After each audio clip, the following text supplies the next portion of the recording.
কত সর্ষের ক্ষেত দেখা, কিন্তু অন্ধকারে একদম কিছু বোঝাই যাবে। আমরা সব বেরিয়েছিলাম সর্ষের বাগান দেখতে, সব এখন ফিরছে, কিন্তু এখন অন্ধকার হয়ে গেছে। এদিকে সবাই রয়েছে, অভিষেক রয়েছে, সেজে বৌদি রয়েছে, চলো মাম্মাম রয়েছে, সবাই যাচ্ছে, সব অন্ধকার হয়ে গেছে। ইস, আরেকটু আলোর দিকটা এলে ভালো হতো, বেশ ভালো লাগছে। না দরকার নেই, অন্ধকার হয়ে গেছে।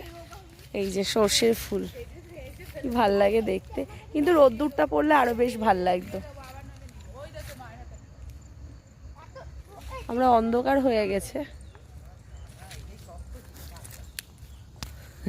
এই যে আমাদের ব্যাটালিয়াম ফোর্স সব রয়েছে। না আর ভিতরে ঢুকে লাভ নেই, অন্ধকার তো, অন্ধকার অন্ধকার হয়ে গেছে, বেশ মজা লাগছে।